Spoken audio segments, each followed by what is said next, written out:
Boa noite a todos, sejam bem-vindos. Boa noite. O recado: fiquem sócios do Clube do Livro, é R$ 25,00 o preço que a gente paga aqui, livros que a gente encontra geralmente quase o dobro do preço e a gente analisa antes para que seja de acordo com as obras básicas, né? Ainda não tem nada do... Não marcamos o dia ainda, o asilo, da visita ao asilo. E as coisas que para trazer, já sabe ou não sobre isso? Óleo de cozinha. Mas não de óleo de soja, não para cozinhar. Ah, tá. Foi o que eles pediram. Então é só. Vamos fazer uma prece.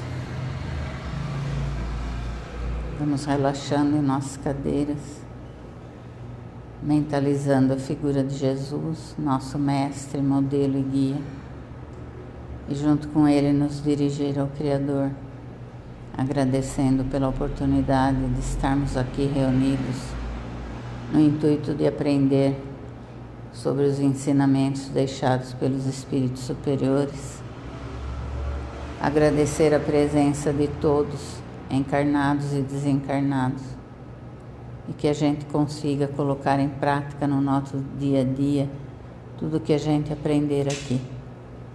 Que assim seja.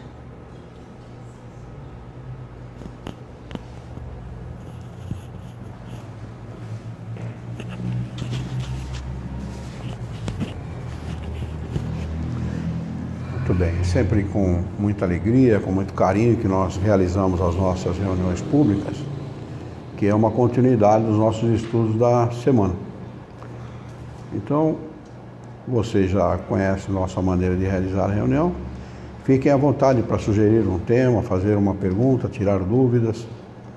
A sua irmã não pôde vir hoje? Não pôde vir? Não, hoje não. Que pena, gostei dela. Uma pessoa interessada, pelo jeito. Minha irmã tem uma evidência sobre isso. Verdade? Ela não sabe o que é encarnado e o que é desencarnado. Precisa estudar. Isso é muito, Ela não vai ser interessada, mas tem um bedume. muito Não, útil. é verdade, acho que não vai. Se ela estudar, ela pode auxiliar muita gente dessa forma. Então, tá só Tanto falando. encarnado como desencarnado. Poucas pessoas têm evidência assim, nesse grau tão elevado. Poucas pessoas. É muito interessante. Eu conheço pouca gente assim. Tem o senhor Milton Felipe que tem. Eu conheci um aqui em Jaú, o seu Francisco Ortigosa, que também confundia encarnado com desencarnado. E às vezes quando alguns desencarnados vinham pedir ajuda para ele levava dentro da loja de calçado Ortigosa.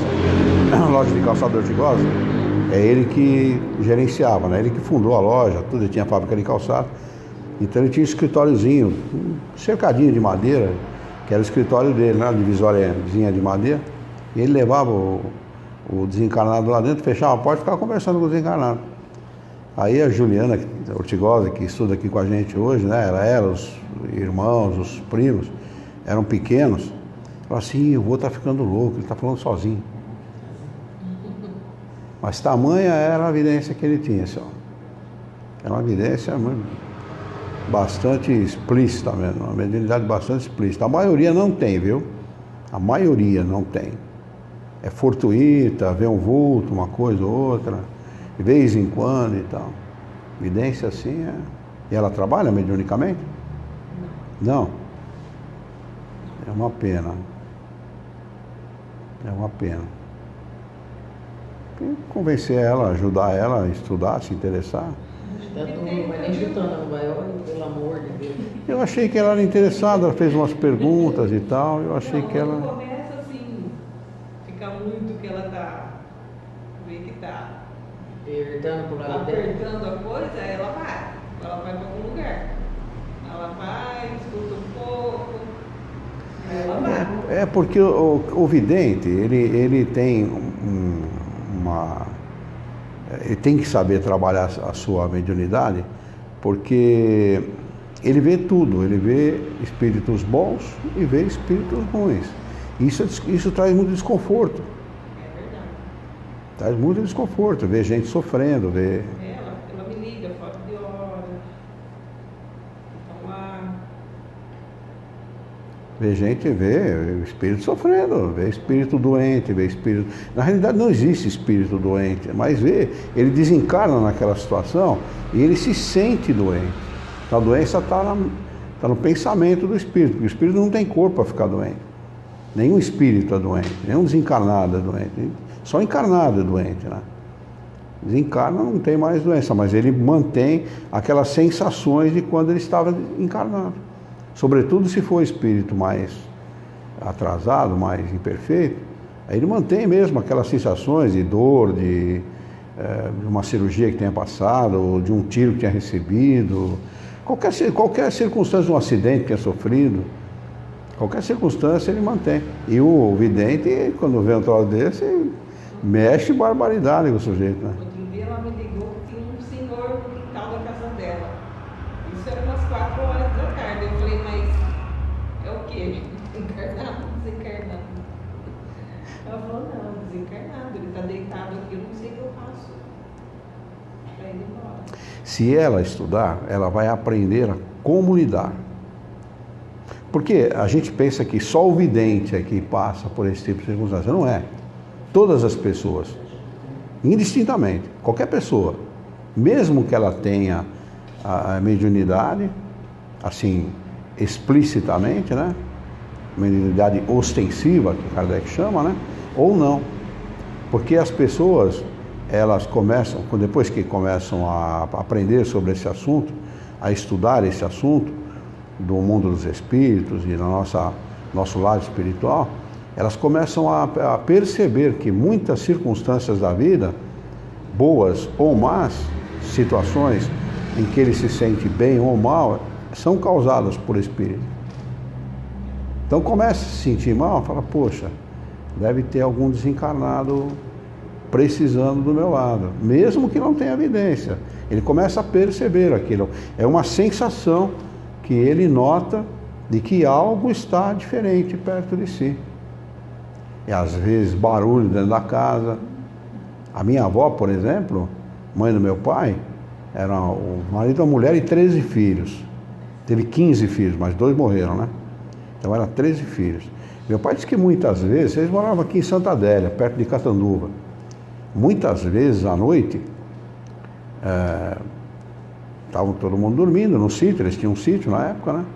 Todo mundo dormindo. Daqui a pouco uma barulheira na cozinha, e prato quebrando, e louça quebrando, e panela voando, e... O que está acontecendo, né? Todo mundo levantava para não ter nada.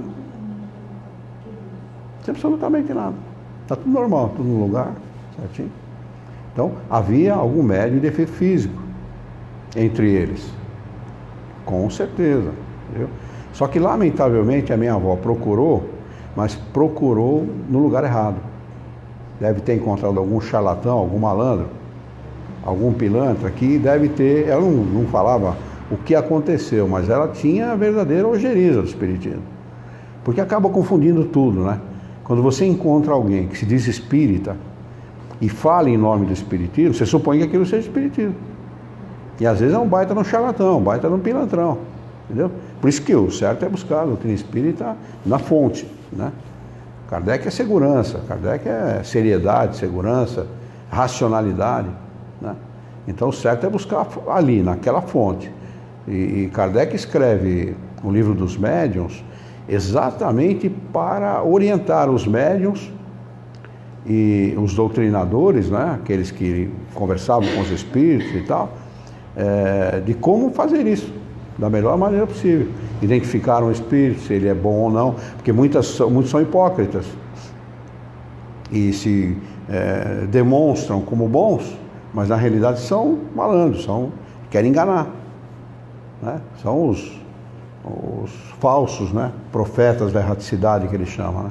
Então é preciso saber, é preciso aprender esse mecanismo. Ela não tem que se tornar espírita para isso. Ela tem que entender isso, ela não precisa se tornar espírita. Basta aprender. Ou seja, pega o livro dos Espíritos, lê com bastante atenção, né? Não basta ler, né? Tem que estudar, né? E estudar é dar bastante atenção, né? Aquilo que a gente quer aprender. Lê o livro dos Espíritos com bastante atenção, depois em seguida o livro dos Médiuns, com bastante atenção.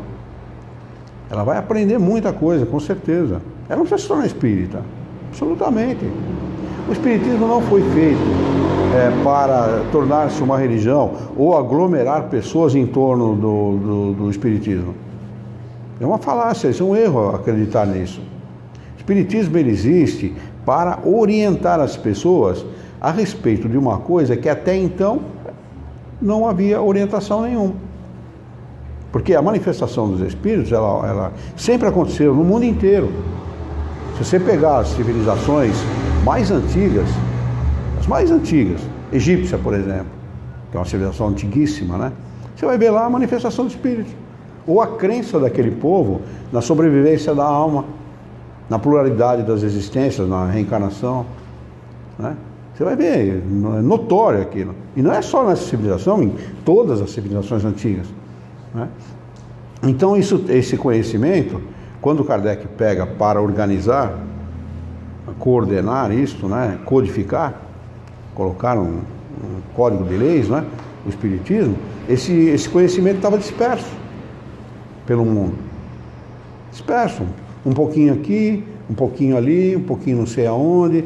A maioria achava que aquilo que acontecia em relação aos espíritos fazia parte do maravilhoso, do sobrenatural.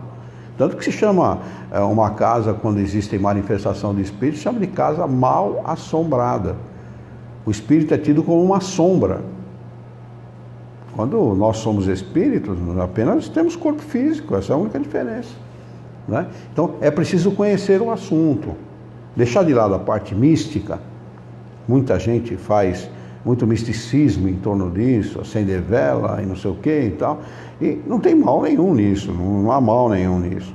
Você pode perfeitamente oferecer uma vela para o seu anjo da guarda, não tem problema nenhum. Mas é necessário a vela? Não, o que interessa é o pensamento que acompanha aquela oferta que você faz para o seu anjo da guarda, né? Então, a pessoa tem que deixar de lado a parte mística e se orientar por aquilo que ensinam os espíritos superiores. Se a pessoa se orientar, ela pode acontecer o fenômeno que ocorrer por parte dos espíritos próximos dela, que ela vai saber o que está acontecendo. As religiões lidam com os espíritos, todas elas, todas indistintamente, só que lidam de maneira lidando como uma coisa sobrenatural, como uma coisa mística, como fazendo parte dos mistérios de Deus. Não tem mistério nenhum. Se eu tivesse mistério, nós não seríamos espíritos, né? Nós somos espíritos, apenas desencarnados. Tanto que quando nós desencarnamos, a primeira coisa que nós fazemos é cuidar daqueles que nós amamos, né? Ficamos em casa 10, 15, 20 dias, um mês, 2 meses, 3 meses, depende da preocupação que o espírito tem com a sua família. Fica em casa depois que desencarna, né? Depois é que então ele vai tomar pé da situação e vai procurar os seus interesses como espírito. Mas a primeira coisa que ele faz é cuidar dos seus, como ele fazia quando encarnado. Eu frequentava um centro espírita aqui em Jaú, Antônio de Paula chamava o centro espírita. Frequentei aquele centro espírita há uns 11 anos, mais ou menos, 11, 12 anos. E uma vez veio uma senhora, os trabalhos mediúnicos eram abertos para todo mundo. Aqui não, aqui é feito de maneira fechada, não permite o acesso das pessoas. E é assim que tem que ser feito, segundo a orientação dos espíritos, né? Mas lá era aberto, como é hábito aqui em Jaú se fazer, e é hábito na região também, né? A maioria dos centros espíritos fazem trabalhos mediúnicos abertos para todo mundo participar e tal, que é um erro, é um equívoco se fazer isso, né?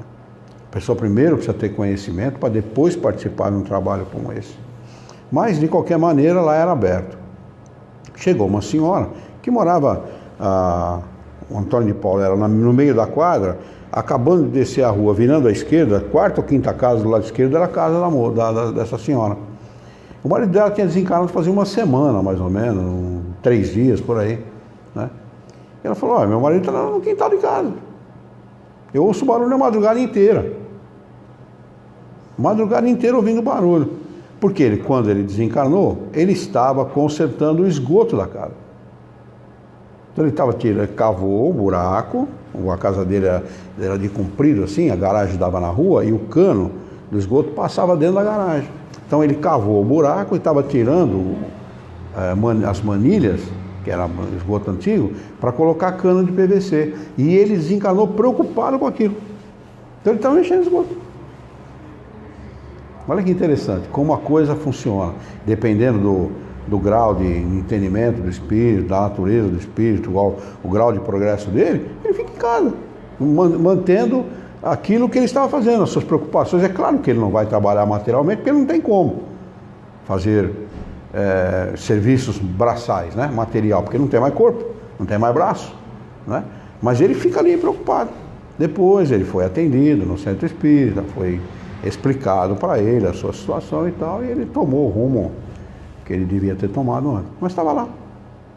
E muitos ficam assim. Aqui na Terra, a sua irmã, tem pena dela, porque aqui na Terra, uma boa parte, pode dizer aí, 70% dos espíritos, talvez 80% dos espíritos, desencarnam e ficam aqui mesmo, ligados à Terra, que são ligados a vícios, são ligados aos bens materiais, são ligados ao poder, são ligados, apegados à família, apegados à casa, apegados ao terreno, apegados... Eu era presidente do Centro Espírita Verdade e Luz, isso no ano de 2000, e veio lá uma solicitação para ir numa casa lá na Airosa, né? Não, como é que era o nome daquele bairro? No Augussane, Padre Augussane, que a casa pegava fogo. Sozinho. A casa, daqui a pouco pegava fogo lá. Surgia uma chama lá e queimava. Às vezes queimava cadeira, queimavam roupa, colchão, né? Então, eu sabia o que era, mas as famílias que moravam ali eram evangélicos. Nem a prece eles me deixaram fazer. Porque se você fizer a prece, o pastor pode não gostar, a gente pode ser expulso da igreja. Eu falei, tudo bem, vocês façam uma prece, nós precisamos fazer uma prece. Porque o espírito estava lá dentro. Depois, aquele espírito foi evocado no Centro Espírita Verdade e Luz. E ele falou, não, eles moram num terreno que é meu. Aquilo é meu, eu quero expulsar eles de lá.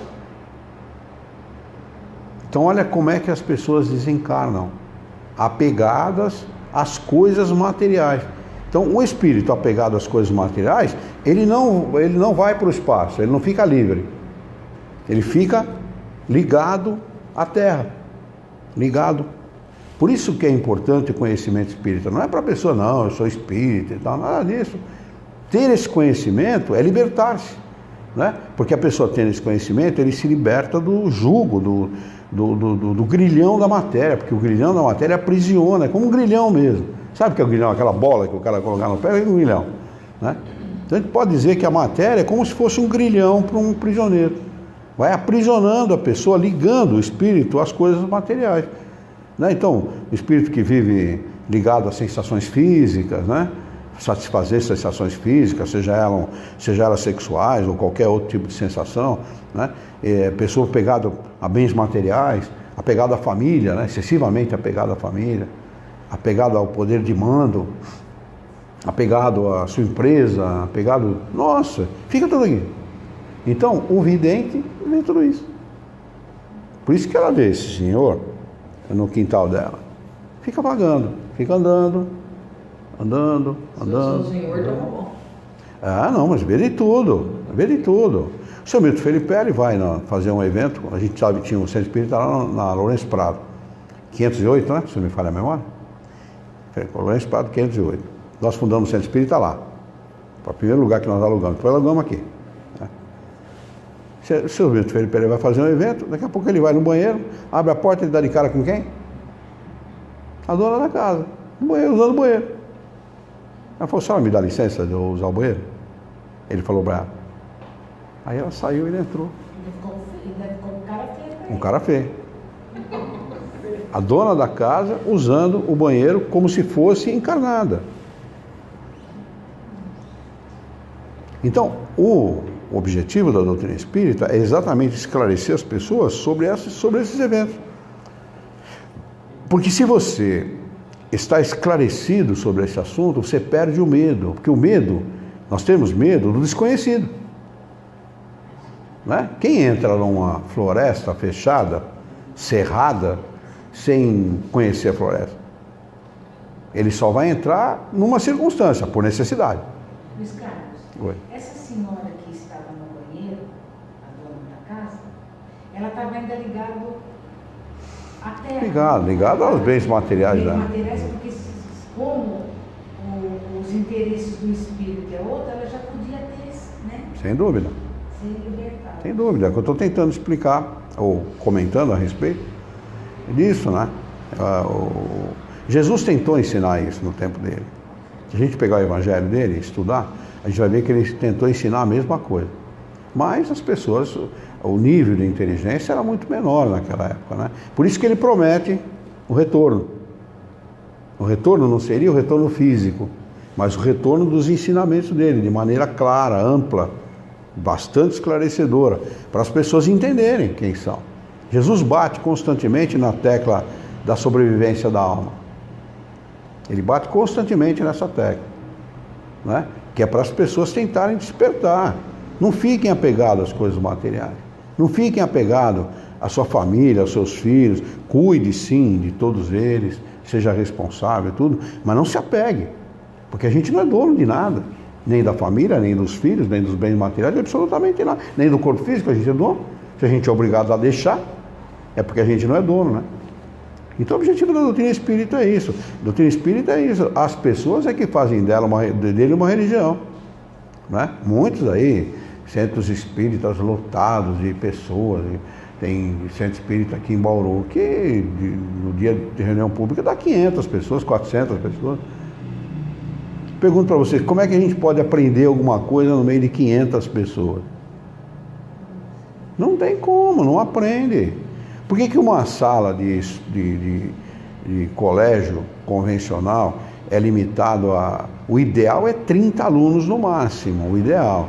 Mas tem sala aqui nossa que é 45, 50 alunos, né? Porque eles dão tanta atenção para a educação e é uma enormidade, né? Mas por que é limitado o número de alunos? Porque se você tiver excesso de alunos, não aprende. Né? Não aprende, o professor não tem condição de explicar para todo mundo, de dar atenção para todo mundo, para as pessoas poderem aprender. A mesma coisa é o centro espírita. Kardec recomenda centros espíritas pequenos, onde as pessoas veem umas às outras como família, como amigos, para poderem aprender a doutrina espírita. Quem dá o nome de religião para a doutrina espírita é a Igreja Católica. Não é Kardec que dá o nome de religião para a doutrina espírita, é a Igreja Católica, né? E então a conotação de religião da doutrina espírita não é essa conotação da religião institucionalizada, com dogmas, hierarquia sacerdotal e etc. O caráter religioso ou de religião da doutrina espírita é em função da transformação do homem para melhor. É isso que Kardec ensina, né? Mas não como uma religião institucionalizada, como as pessoas querem, né? Então fundam aí federações espíritas, por exemplo, aonde no começo da fundação da FEB, por exemplo, Federação Espírita Brasileira, o cargo de presidente era vitalício. Aonde o cargo é vitalício? Na Igreja Católica. E o Papa tem um cargo vitalício, né? Olha que como a ideia de religião permeia o meio espírita de maneira a atrapalhar a doutrina espírita, não a ajudar. Né?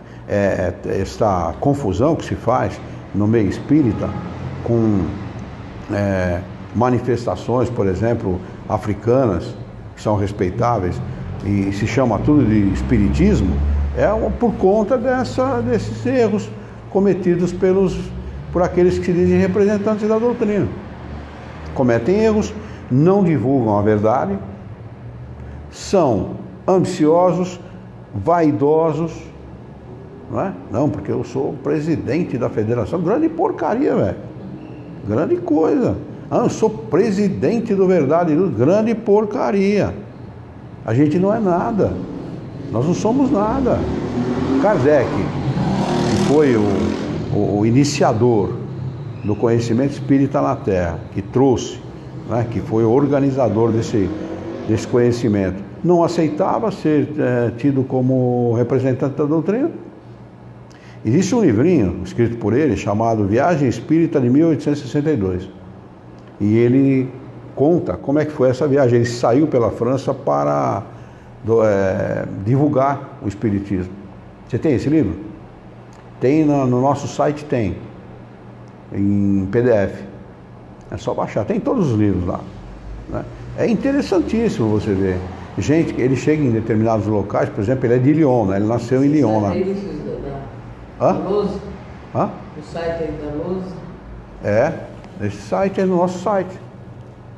Né? Ele sai pela França, ele chega em Lyon, que é a cidade onde ele nasceu, ele é recebido com toda a pompa, com um jantar e tal. Né? Não precisa nada disso. Não tem mérito nenhum. O mérito não é meu, o mérito é dos espíritos. Quem escreveu a doutrina foram os espíritos. Eu fui um mero trabalhador que tratou de organizar, de fazer o melhor e extrair conhecimento. Porque Kardec não tinha intenção de lançar livro. Ele, quando começa a escrever a respeito das coisas que os espíritos ensinaram, que foi o primeiro livro, foi esse, o Livro dos Espíritos, né? Ele começa a fazer perguntas para os espíritos e receber naturalmente as respostas correspondentes. Como ele era um cara muito sagaz, muito inteligente, muito perspicaz, né? E era um pedagogo, professor, ele sabia como fazer pergunta, porque é importante você saber fazer pergunta, né? Se você fizer a pergunta errada, você recebe a resposta errada, né? Então, e ele tinha uma sagacidade, uma inteligência muito grande, ele começou a fazer perguntas para os espíritos, e ele não acreditava, ele era um cético. Você assistiu o Kardec, que está passando na Netflix? Então, era aquele cara ali, cético, não acreditava absolutamente em nada. Não tem negócio de mesa responder, que é isso, a mesa não tem cérebro. Ele era um cara cético mesmo.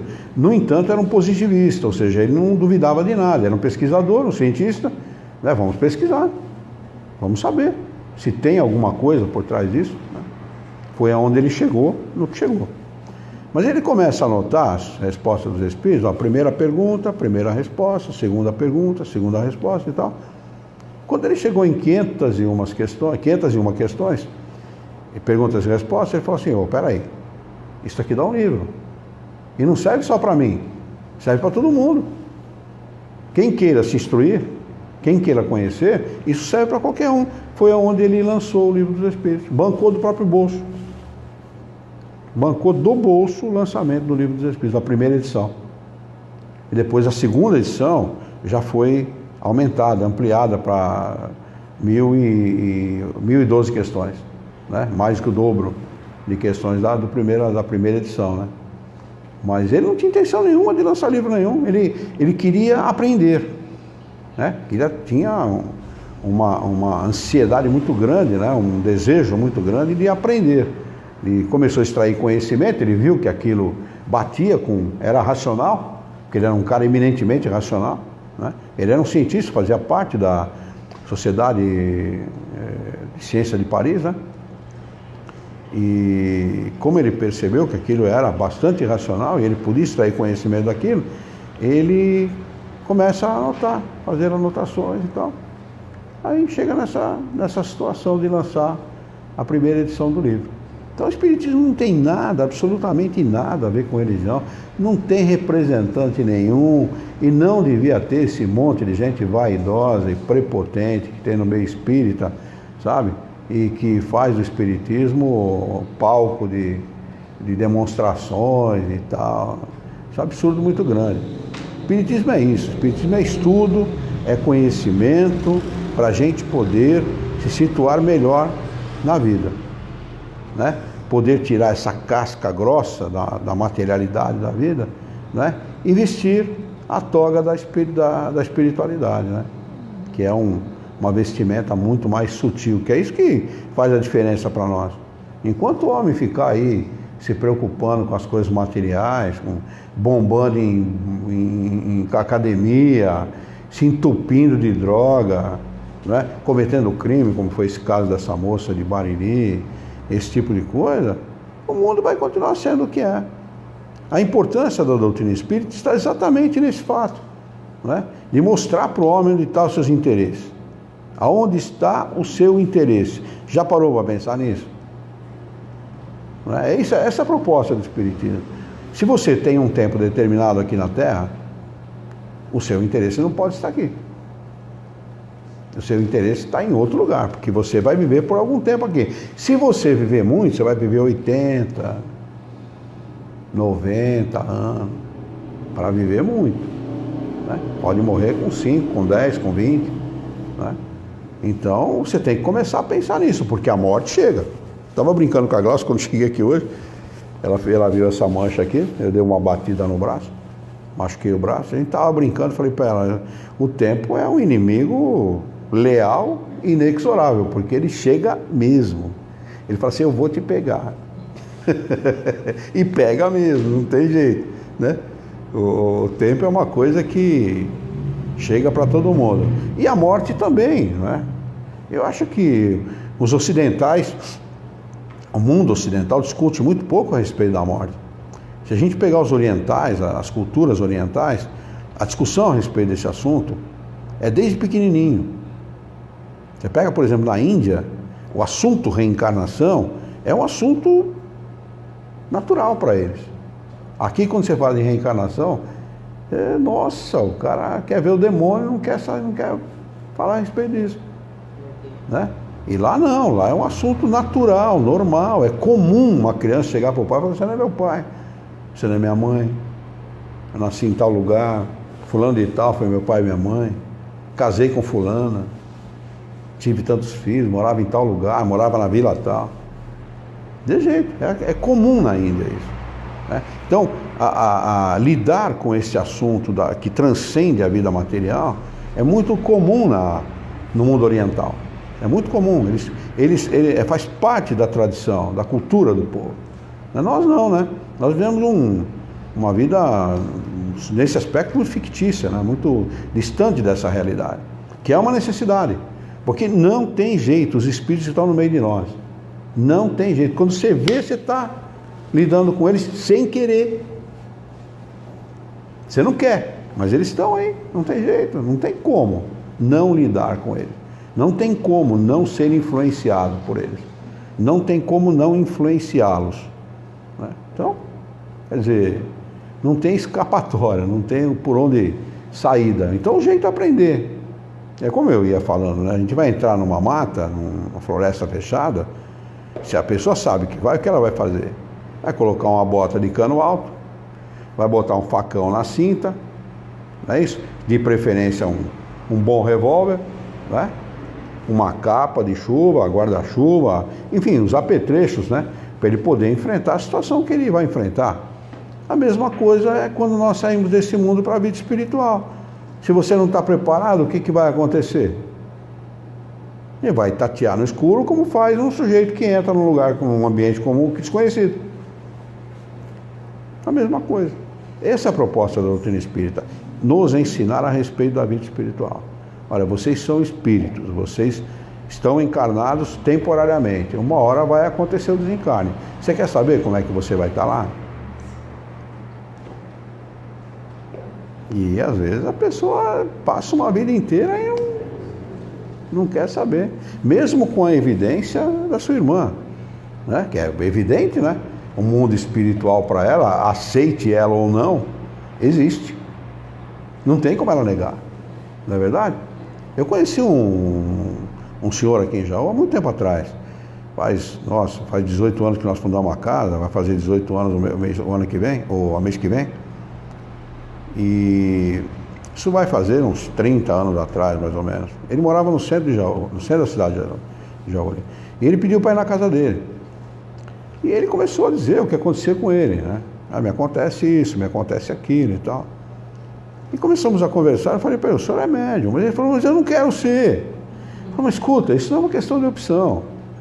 Depois que você está encarnado, você não tem a opção de querer ou não ser médium.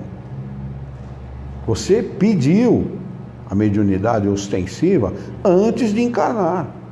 O espírito pede como uma ferramenta de evolução. É mais uma ferramenta para o espírito, para ele poder progredir, não é? Mas ele não queria saber, ficava brabo. Não quer saber de espírito, não quer saber de espiritismo, não quer saber. Mas para que você chamou a gente aqui, caramba? Para dizer que você não quer saber? Eu sou Luiz, meu pai também tá meio... Começou umas coisas, mas também não quer aceitar, não. Não, é questão de aceitação, porque olha, os antigos diziam assim, quando uma coisa não tem jeito, é a mesma coisa que você malhar em ferro frio. O ferro você tem que aquecer ele para você moldar ele, né? Entendeu? Então deixa o ferro aquecer, sabe? Deixa o ferro aquecer. Uma hora o ferro vai ficar em brasa. E é isso que acontece com todo mundo. Isso é que acontece com todo mundo, não tem jeito. A nossa relação com os espíritos, ela não é uma coisa anormal, porque todo mundo entende, né? Ou a maioria das pessoas que não têm conhecimento a respeito desse assunto, entende como uma coisa anormal, excepcional. Não é. É natural. Nós convivemos com eles 24 horas por dia. E a maioria convive mal, por quê? Porque se comporta mal na vida. O comportamento moral da pessoa é ruim. Então o que ela atrai para perto dela? Bons espíritos? Evidentemente que não. Vai atrair os maus. Atraindo os maus, que tipo de espírito vai atrair para perto dela? Aqueles que vão querê-la bem? Evidentemente que não. Vão querer a derrocada da pessoa, vão querer que ela sinta dor, vão querer que ela se perca pela vida, ou que enverede e atole o pé num vício qualquer. E se é maledicente, ainda pior ainda, porque aí que os espíritos pegam por birra, mais ainda. Tem um caso na revista espírita de uma senhora, 2 irmãs, que a casa delas virou uma balbúrdia. A roupa era arrancada do guarda-roupa, barulho na casa, um tropé danado, e não tinha quem resolvia, né? Porque era num vilarejo, não sei se na França mesmo, era num vilarejo lá. Não vou lembrar exatamente dos nomes, mas eu lembro bem da história. Então essa senhora, ela recorreu aos padres, recorreu a todo mundo e ninguém solucionava o caso, né? Pediram para Kardec, para ver se ele poderia ajudar as 2 irmãs, né? 2 irmãs de idade, viu? Aí o Kardec evoca o espírito. Evoca, por que você está lá na casa? Não, pergunta para elas, a linguinha delas é pequenininha? Tem uma língua pequena. De jeito, provavelmente deve ter falado alguma coisa dele, feito uma maledicência a respeito da pessoa, e ele desencarnou e foi lá obsediá-las. Então tem como se livrar dos espíritos? Não tem como, especialmente se o comportamento moral não for adequado. Essa era a recomendação de Jesus. Lembra quando ele encontra com a pessoa que ele ia fazer uma oferenda no templo? Né? Ele conta, né, que ia fazer uma oferenda no templo, perguntou: onde você vai? Eu vou fazer uma oferenda no templo. Então ele aproveita aquele momento para ensinar. Se você vai fazer uma oferenda no templo e tem alguma coisa contra o teu irmão, larga a oferenda lá e vai reconciliar com o teu irmão. Depois que você se reconciliar com ele, aí você vai e faz a oferenda. Então, o que é prioritário, o que é mais importante? Não ter inimigos ou fazer oferenda para Deus? É claro que é não ter inimigos. Porque o inimigo, ele transcende a vida. Ele desencarna e ele volta para te cobrar. Não é? O templo, por acaso Deus precisa de oferenda? Não precisa você ficar agradando ele de alguma maneira? Não precisa nada. A maior gratidão, a maior expressão de gratidão, ou de carinho, ou de amor, ou de respeito que a gente pode ter com Deus é comportamento. Um bom comportamento, né? Em relação aos nossos irmãos, em relação à vida, em relação à família. Essa é a melhor maneira de homenagear o Criador. Essa é a melhor maneira, não precisa fazer oferenda e dar isso e dar aquilo. Tem gente que chega no fim da vida com a consciência desse tamanho, né? Aí dá fazenda para a igreja, dá casa, para ver se compra um pedacinho lá em cima, né? Porque a coisa está feia, eu estou chegando no fim da vida, a coisa está ficando ruim para o meu lado, né? Quanta gente não faz isso? Quanta gente não faz, com dor de consciência, né? Acaba fazendo cometendo esse tipo de desatino, porque nenhum bem material vai solucionar a vida dele como espírito, né? Como desencarnado. Nenhum bem material. Você pode doar o que você quiser, não vai resolver absolutamente nada. Né? O que ele tinha que fazer, ele não fez ao longo da vida. Né? Muito bem. Faltam 10 para as 9, é isso? Quase. Quase. Vocês têm alguma pergunta para fazer? Eu falei até agora, não perguntei se tinham pergunta nenhuma para fazer. Não? Recebi teus resumos, viu? Isso que eu ia falar. Recebi os resumos. Faltam muitos resumos para fazer ainda? Falta 2. Falta 3, né? Que é do dia 9, o dia 16 e o de agora, né? Falta os outros ainda, lembra do mês 4 quando eu fui viajar? Tem que fazer isso também. Legal. Muito bem, se ninguém tiver mais nenhuma pergunta, nós vamos encerrar. Tem alguma pergunta por aí pela internet? Quem está conosco? Regiane, Cristina Aparecida. Só. Boa noite para elas. Sejam bem-vindos. Podemos encerrar então? Podemos? Muito bem. Vamos então elevar o nosso pensamento.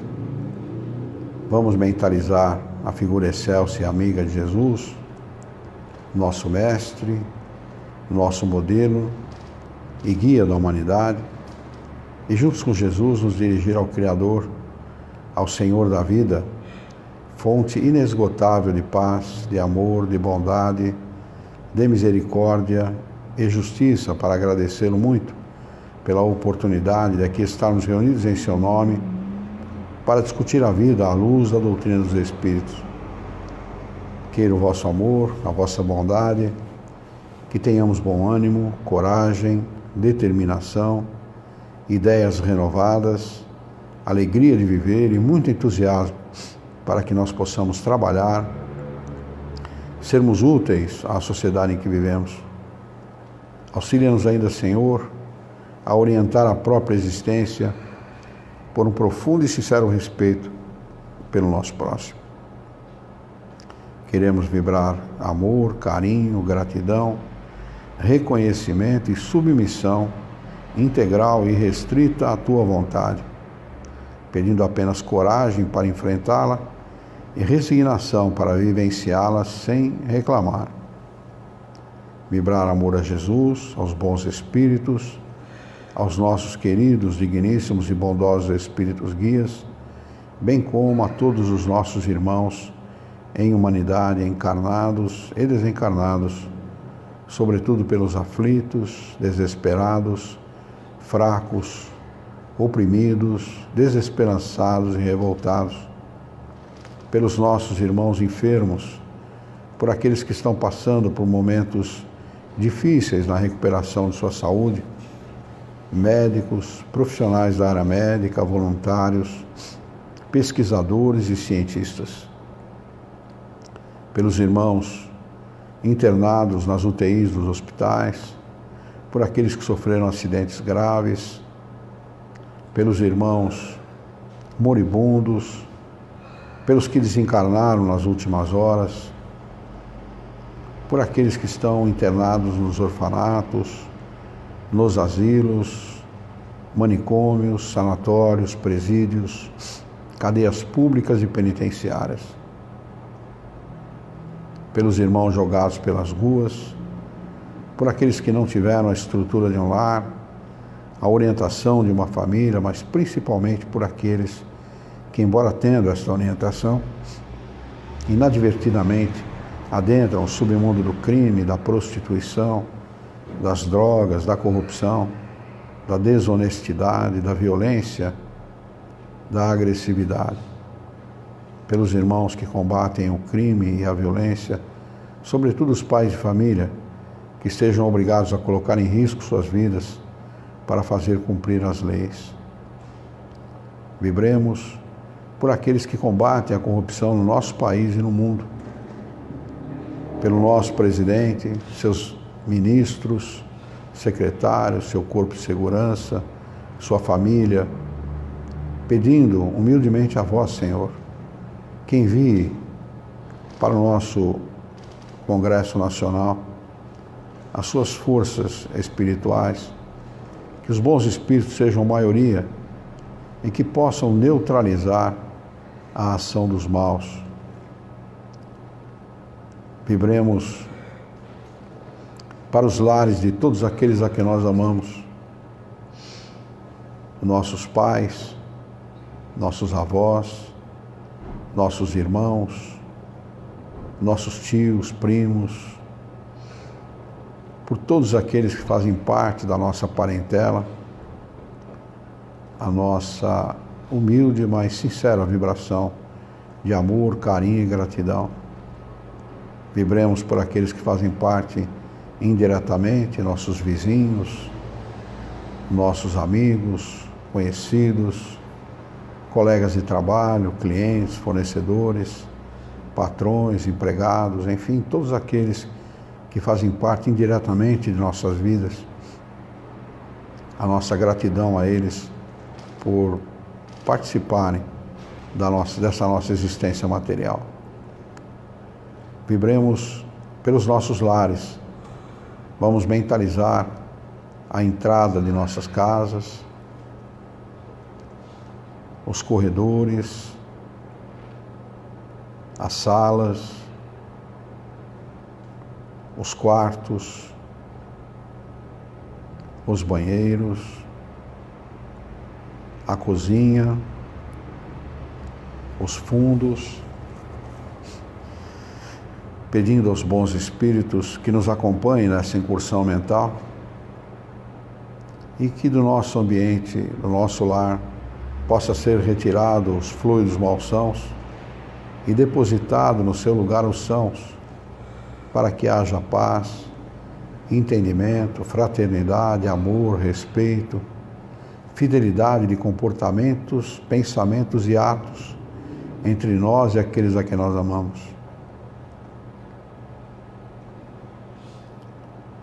E finalmente, Senhor, nós vos pedimos por nós mesmos.